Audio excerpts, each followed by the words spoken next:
LPG সিলিন্ডারের দাম পুনর্নির্ধারণ এবং ডিলারদের উপর প্রশাসনিক হয়রানি বন্ধের দাবিতে সারা দেশে অনির্দিষ্টকালের জন্য এলপিজি সিলিন্ডার বিক্রি বন্ধের ঘোষণা করেছে এলপিজি গ্যাস সমবায় সমিতি। আজ বৃহস্পতিবার সকাল থেকে রাজধানী সহ সারা দেশে খুচরা ও পাইকারি বাজারে এই সিদ্ধান্ত কার্যকর হয়েছে। এতে রান্নার গ্যাস নিয়ে চরম বিপাকে পড়েছেন সাধারণ গ্রাহক থেকে শুরু করে হোটেল রেস্তোরাঁ মালিকরা। গতকাল বুধবার জাতীয় প্রেস ক্লাবের সামনে আয়োজিত এক সংবাদ সম্মেলনে এলপিজি ব্যবসায়ী সমিতি এই কঠোর আন্দোলনের ডাক দেয়। ব্যবসায়ীদের পক্ষ থেকে প্রধানত দুটি দাবি উত্থাপন করা হয়। ১ নম্বর, বাংলাদেশ এনার্জি রেগুলেটরি কমিশন কর্তৃক এলপিজি সিলিন্ডারের দাম বর্তমান বাজার পরিস্থিতির সাথে সামঞ্জস্য রেখে পুনর্নির্ধারণ করা। ২ নম্বর, প্রশাসনের মাধ্যমে ডিলার ও খুচরা ব্যবসায়ীদের উপর জরিমানা ও হয়রানি বন্ধ করা। ব্যবসায়ীরা জানান ২৪ ঘন্টার মধ্যে দাবি মেনে না নেওয়ায় বুধবার রাত থেকেই দেশের সব কোম্পানি প্লান্ট গ্যাস উত্তোলন এবং পরিবেশক সরবরাহ বন্ধ রাখার নির্দেশনা দেওয়া হয়েছে।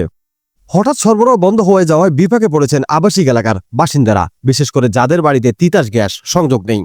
তাদের দুপুরে রান্না করা প্রায় অসম্ভব হয়ে দাঁড়িয়েছে।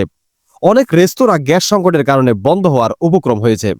এখন বিকেল ৩টার বৈঠকের দিকে তাকিয়ে আছেন গ্রাহক ও ব্যবসায়ীরা। সাধারণ মানুষের প্রত্যাশা দ্রুতই এই সংকটের সমাধান হবে এবং বাজারে গ্যাস সরবরাহ স্বাভাবিক হবে।